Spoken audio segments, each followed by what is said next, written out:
देखो ये 4 नंबर का क्वेश्चन आपका क्लियर है। अब इसमें तो ये तो मैंने प्रोजेक्ट एक्स का ही हल किया था।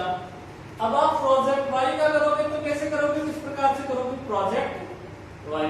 तो प्रोजेक्ट वाई का हल करने के लिए, किसका, प्रोजेक्ट वाई, आप ईयर लिख लेना, फिर कैश इनफ्लो लिख लेना, फिर उसका क्यूमुलेटिव कर लेना, और इस तरीके से किसका, प्रोजेक्ट वाई का आपको क्या करना है, कैलकुलेट करना है। अब हम बात करते हैं next question.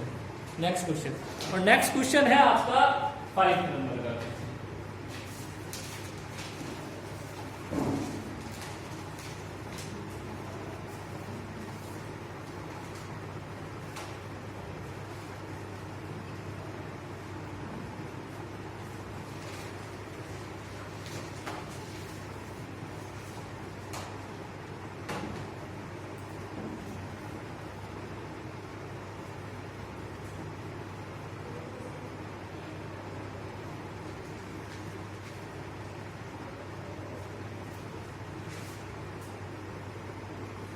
Five number question क्या करेगा, क्वेश्चन नंबर 5। देखिए, एक कंपनी निम्न 2 परस्पर अपवर्ती परियोजनाओं में से एक का चयन करना चाहती है। उसके बाद 2 प्रोजेक्ट है, ठीक है। दोनों परियोजनाओं की सीधी रेखा पद्धति से हास करना है, कर की दर कितनी है, 50% है। क्लियर। देखिए ईयर दे रखा है, देखिए ईयर, और ईयर आपको दे दिया क्या, 0, 1, 2, 3, 4 और 5। फिर आपको दे दिया कैश इन फ्लो। देखिए कैश इन फ्लो यहां लिख देता हूं। कैश इन फ्लो एक तो किसका दे दिया, एक्स का, प्रोजेक्ट एक्स का, और प्रोजेक्ट वाई का। आपको क्या दे दिया, cash in flow. Project x का ये है 30,000, और ये भी। उसके बाद 8,400, 9,600, 14,000, 16, 4,000। ऐसे ही प्रोजेक्ट वाई की भी वैल्यू आपको दी हुई है, 8,400, 9,000, 8,000, 10,000 और 20,000। पर्सन में कैश इनफ्लो ही दे रखा है। अब ये कह रहा है कि depreciation,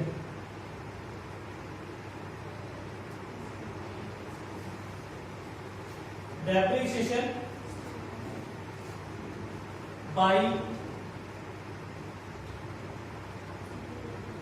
SLM method, state line method से आपको डेप्रिसिएशन चार्ज करना है।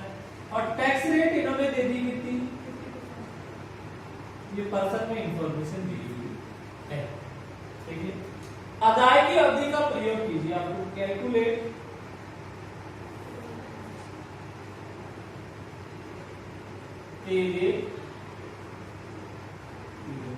ये कह रहा है कि 2 परियोजना है, 2 प्रोजेक्ट है। क्वेश्चन नंबर 5 में प्रोजेक्ट एक्स और प्रोजेक्ट वाई। इन्होंने कहा कि स्थायी सीधी रेखा पद्धति से हाथ चार्ज करना है, और कर की दर 50% दे रखी है, और कहा पेबैक पीरियड कैलकुलेट कीजिए, और ये बताइए कि हमें प्रोजेक्ट एक्स को स्वीकार करना चाहिए कि प्रोजेक्ट वाई को। कौन सा प्रोजेक्ट हम स्वीकार करें। और मैंने आपको बता दिया कि जिस प्रोजेक्ट का पेबैक पीरियड सबसे कम आता है, हम उसी प्रोजेक्ट को स्वीकार करते हैं। तो यहां पर आपको एक्स और वाई दोनों का ही क्या करना पड़ेगा, पेबैक पीरियड निकालना पड़ेगा। अब देखिए पेबैक पीरियड निकालेंगे तो हमें एक तो आई चाहिए, इनिशियल इन्वेस्टमेंट, और ध्यान रखना ये माइनस की वैल्यू नहीं है यहाँ पर। बताओ कोई भी चीज होती है, एक दिमाग लगाने की बात है। अच्छा क्वेश्चन है, इंटरेस्टिंग क्वेश्चन है, और ऐसे क्वेश्चनों में अधिकतर स्टूडेंट मार्क्स खाते हैं। हम देखो आउटफ्लो होता है, ठीक, और इनफ्लो होता है, आउट फ्लो और इनफ्लो। जैसे आपने कोई भी कंपनी है, एग्जाम्पल के तौर पे समझाते हैं। एक्स लिमिटेड है और इस कंपनी को आप स्टार्ट कर रहे हो, तो उसमें आप मशीन वगैरह खरीद रहे हो, क्लियर। तो शुरू में आप इसमें पैसा लगा रहे हो, तो वो आपका क्या है, आउटपुट। इसका मतलब आपका पैसा इसमें लग गया। और कहने का मतलब शुरू में लग गया, कोई वर्ष थोड़ी हो गया, 1 वर्ष 2 वर्ष थोड़ी, शुरू में ही लगा दिया। तो इसका मतलब 0 वर्ष से पहले ही 0 ईयर में ही आपका क्या लग गया, पैसा लग गया। कितना, 30,000। और तो इसका मतलब ये इसका क्या है, इनिशियल इन्वेस्टमेंट है। ये चीज ध्यान रखने की, बच्चे इसको माइनस में वैल्यू निकाल रखते हैं और कैश इनफ्लो ही मानते हैं। ऊपर तो कैश इनफ्लो दे दिया, लेकिन ये 0 ईयर में आपका क्या, आउटफ्लो। अब एक चीज बताओ, 0 आपने 30,000 लगाया, अब 1 साल हो गए, तो कंपनी को पैसा कितना मिल रहा है, तो ये पॉजिटिव में ये 8,400 कंपनी की इनकम हो रही है, कैश इनफ्लो कंपनी के पास आ रहा है। तो फिर ये है कैश इनफ्लो, ये नहीं, ये बात समझ में आ गई।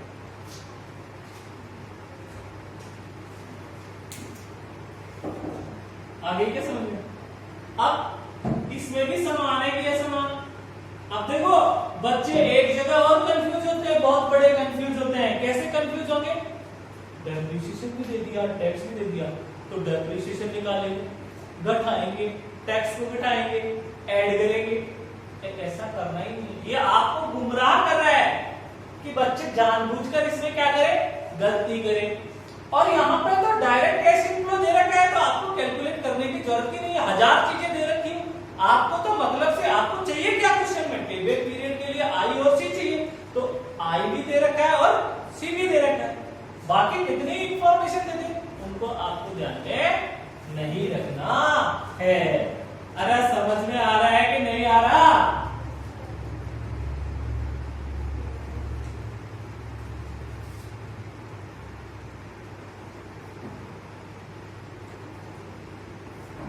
तो देखो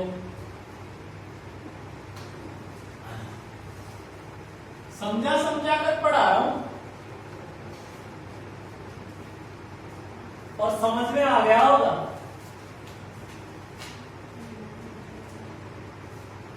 अब सभी बच्चे क्लासेस भी देख रहे हैं कि नहीं देख रहे हैं,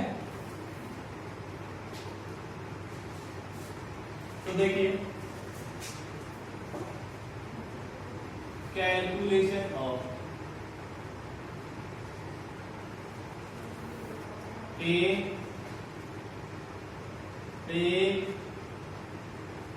पीरियड, इसमें भी ऐसा मान है।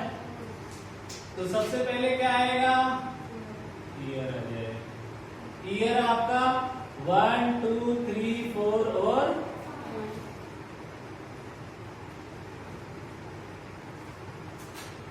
फिर क्या आएगा,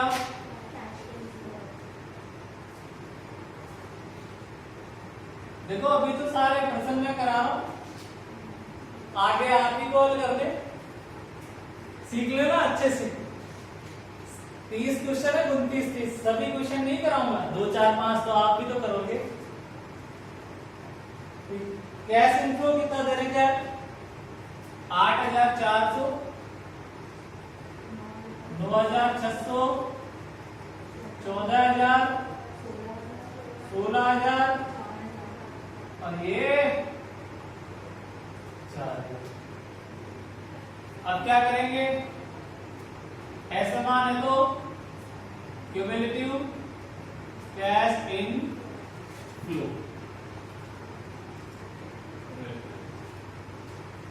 तो 8,400 प्लस 9,600, 18 और 14 32 और 16 48 और 4 अरे इनिशियल इन्वेस्टमेंट कितना है इसका, 30,000। आई कितना, 30,000 है। 30,000 देखो इसके और इसके मध्य में आ रहा है, 2 और पे पीरियड इक्वल टू क्या लिखूं 2 प्लस 30,000 माइनस 18,000 बटा 14,000 equal to 2 plus 12,000 divide by 14,000 भाग दे दीजिए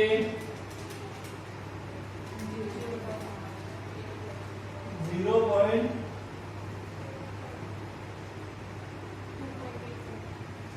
इक्वल टू 2.86 ईयर्स। आपका क्या आ गया पीरियड आ गया, प्रोजेक्ट एक्स का आ गया। अब देखिए जल्दी कीजिए, प्रोजेक्ट वाई का भी करेंगे, यानी पे प्रोजेक्ट एक्स।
ऐसे ही प्रोजेक्ट वाई का हल करेंगे।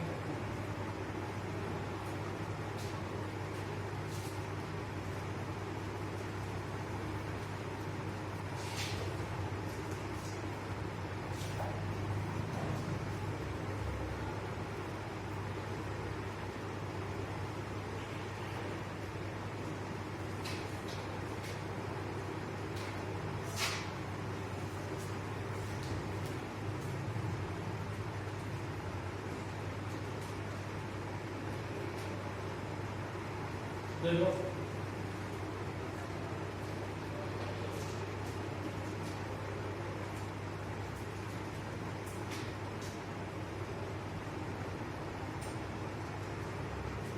प्रोजेक्ट किसका 1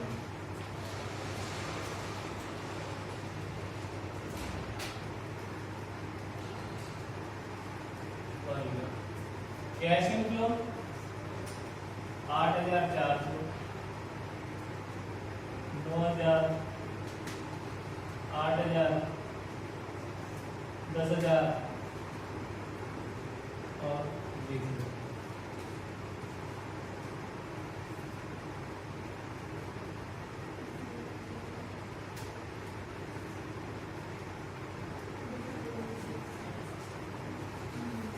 प्रोजेक्ट वाई का देखिए 8,400 प्लस 17,000 25,400 35,400 और 55,000 आ गया होगा समझ में सबके, कोई दिक्कत पे बैक पीरियड में तो नहीं आएगी दिक्कत। अब वही इनिशियल इन्वेस्टमेंट इसका भी कितना है, तो 30,000 तो 3 के और 4 के। देखो payback period equal to 3 plus 30,000 minus 25,000 बटा 10,000। देखिए 3 प्लस 0.46 इक्वल टू 3.46 ईयर। अब देखो प्रोजेक्ट एक्स में तो 2.86 ईयर आ रहा था ना पे पीरियड, और इसमें कितना आ रहा है 3.46। तो प्रोजेक्ट एक्स का पे पीरियड सबसे कम आ रहा है, तो कौन सा प्रोजेक्ट स्वीकार करेंगे, एक्स प्रोजेक्ट हम स्वीकार करेंगे। Prefer project x.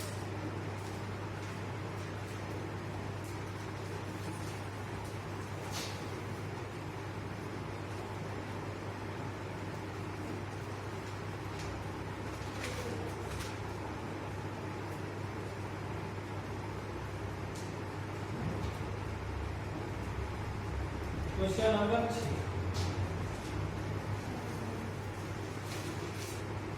दो परियोजनाओं, कितनी परियोजनाओं के निम्न विवरण है।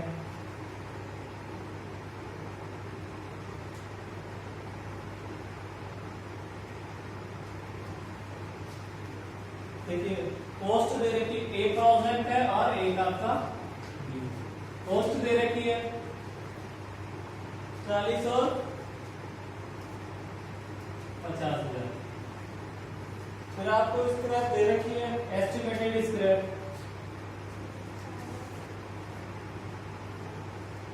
कितनी,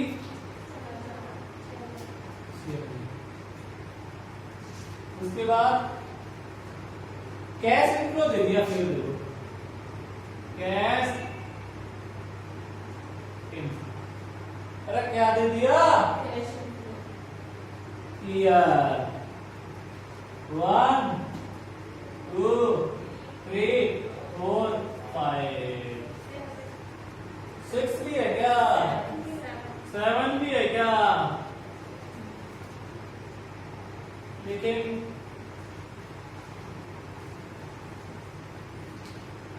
प्रश्न आपकी बुक में है, यहाँ पे प्रश्न समझ में नहीं आ रहा, बुक में भी दे रखा है। एम.आर. अग्रवाल की बुक है elements of financial management, book का नाम है, ईएफएम का पेपर 2 है, चैप्टर नंबर 12 है, क्वेश्चन संख्या 6 है। आप देखेंगे तो आपको बुक में मिलेगा 5 6 और 7। ठीक है, अब देखिए ईयर में आपको प्रोजेक्ट का दे रखा ए, और एक आपको क्या दे रखा है प्रोजेक्ट। अमाउंट बोलिए 5,000 7,500 12,500 12,500 10,000 7,500 2,000।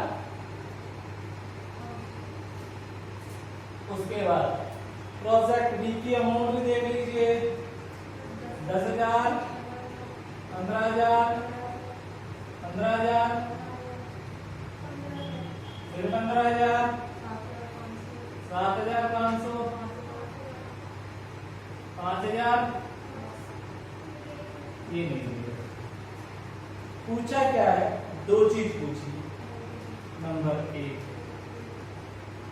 पे back period, number 2 post paid back profit availability. कभी कभार तो इतना सा प्रश्न ही 20 नंबर में पूछ लिया जाता है, लेकिन प्रश्न वही स्टूडेंट कर पाता है जिसको अच्छे से कंसेप्ट क्लियर है कैपिटल वर्किंग वो भी कर पाएंगे। क्लियर हो गई बात? ठीक है,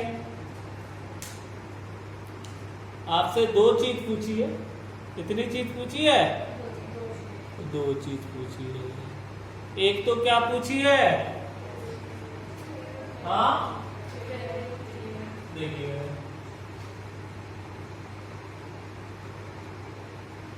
मैं यहां लिख देता हूं ईयर, और ईयर है 1 2 3 4 5 और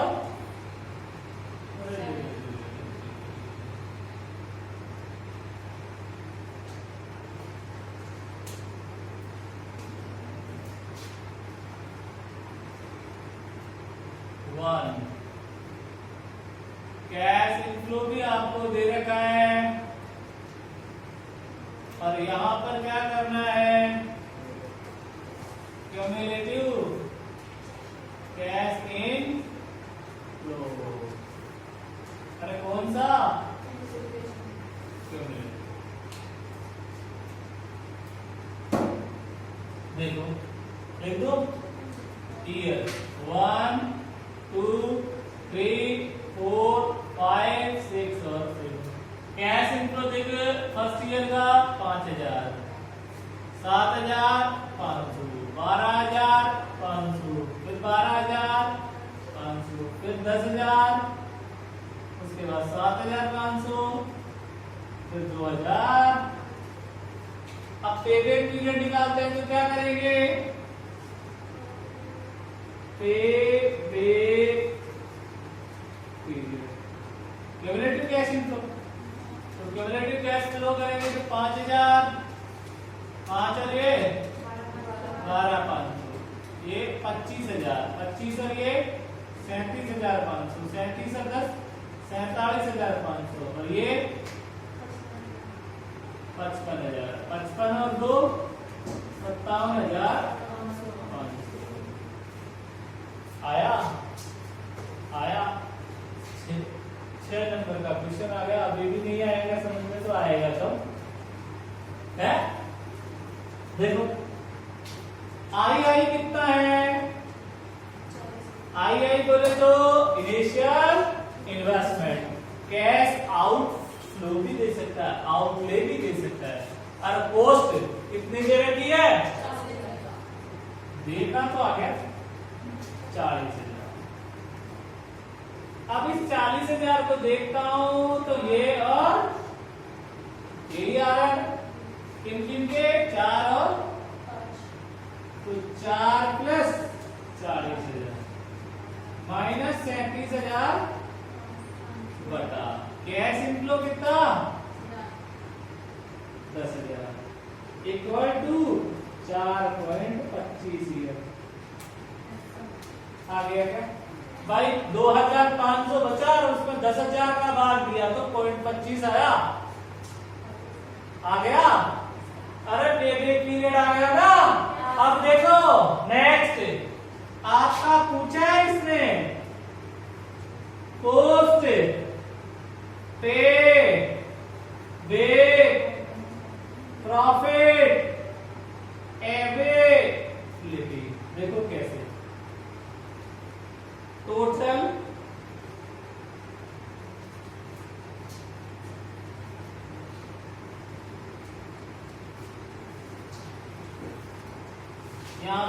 यहां से तो ये क्वेश्चन था, यहां से हल कर रहा हूं सेकंड पार्ट। पोस्ट पे back profitability equal to total cash inflow in life minus initial investment. किसका भाग देंगे?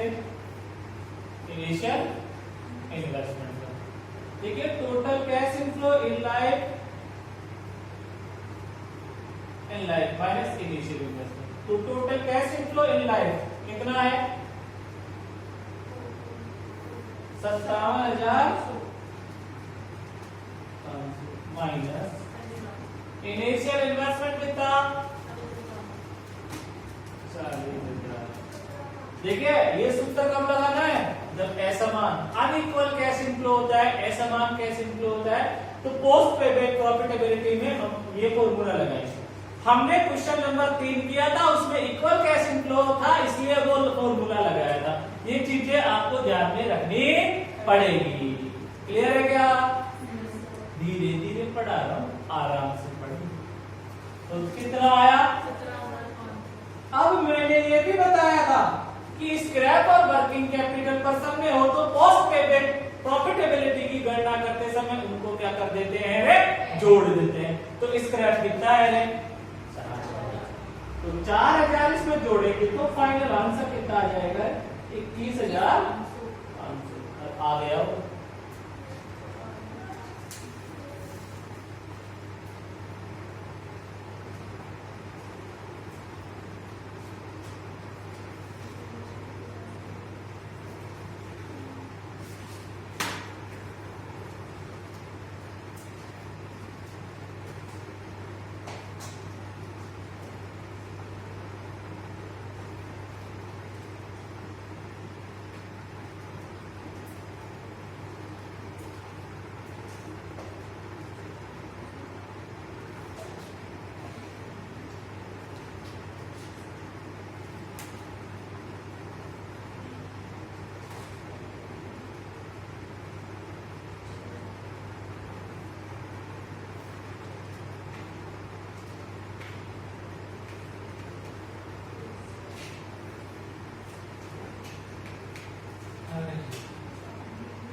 इसका प्रोजेक्ट वाई भी देख लो, प्रोजेक्ट वाई केवल 6 ईयर ही दे तो 6 ईयर तक हो जाएगा।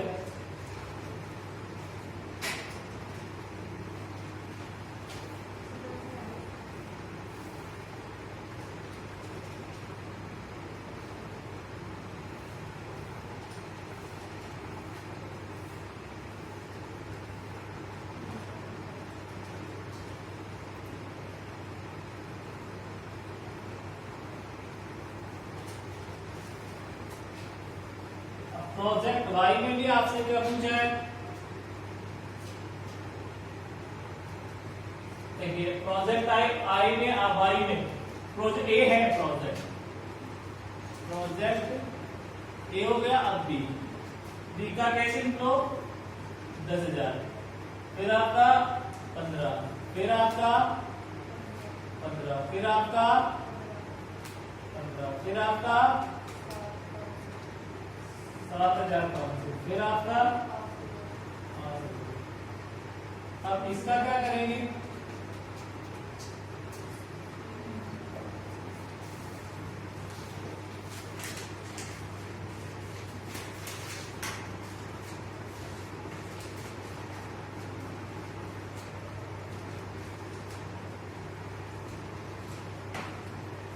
देखिए क्यूमुलेटिव 10,000, 25,000,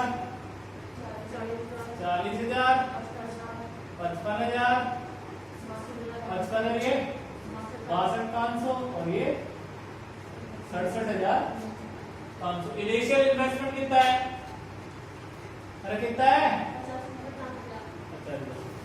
तो देखिए पेबैक पीरियड कहाँ 3 प्लस 50,000 माइनस 40,000 डिवाइड बाई 15,000। कितना आया 3 प्लस 10,000 3.6 क्लियर आ गया।